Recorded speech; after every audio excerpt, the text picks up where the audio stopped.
Jose Rizal. Jose Protasio Rizal Mercado y Alonso Realonda ang buong pangalan ni Dr. Jose Rizal. 11 silang magkakapatid at ikapito siya. Ang kanyang mga magulang ay sina Francisco Ingracio Rizal Mercado y Alejandro at Chudora Morales Alonso Realonda y Quintos. Nakita niya ang unang liwanag noong ika-19 ng Hunyo 1861 sa Calamba, Laguna.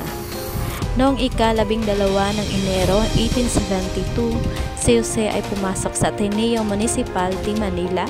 Siya ay nagpamalas ng kahangahangang talas ng isip at nakuha ang lahat ng pangunahing medalya at notang sobresaliente sa lahat ng asignatura. Sa paralang ito, natamo niya ang katibayang Bachelier in Artes at notang sobresaliente. Kalakip ang pinakamataas na karangalan ng sumunod na taon sa pamantasan ng Santo Tomas. Ay nag-aral siya ng Filosofiya y Letras at agham sa pagsasaka naman sa Ateneo Municipal de Manila. Kumuha rin siya ng panggagamot sa naturang pamantasan. Nagpatuloy siya sa pag-aaral ng medisina at Filosofiya y Letras sa Madrid, Espanya at tinapos ang kursong ito noong 1884 at 1885.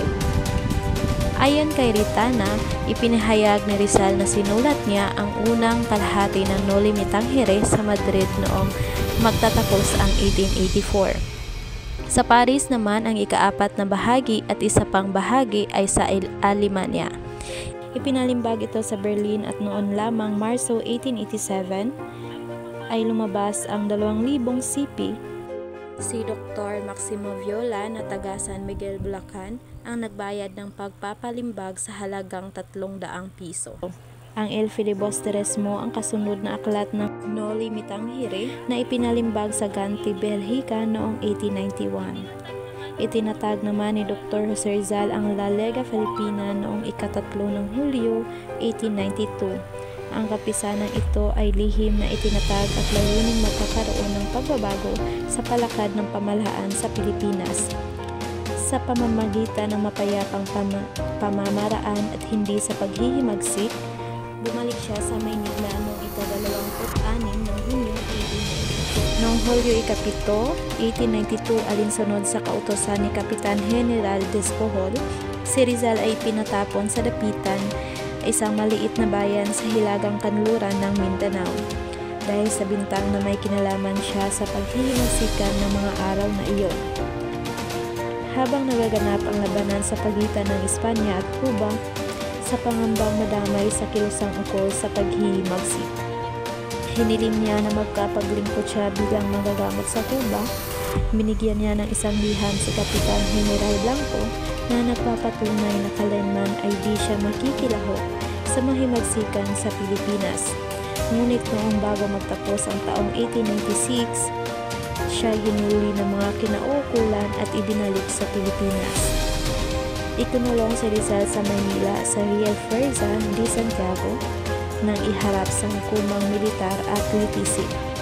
Siya ay nahatulang barilin sa Bagong Bayan noong ika-29 ng Disyembre 1896.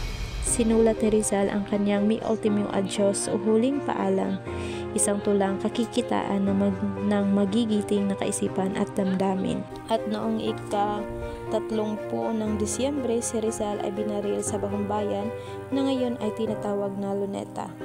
Hinirang si Dr. Jose Rizal bilang ating pambansang bayani at ipinagdiriwang natin ito ngayong araw ng Disyembre 30. Ang ating pagpatuloy na bigyang pugay ang kabayanihan ni Rizal ngayon at sa tuwina ating mga kababayan.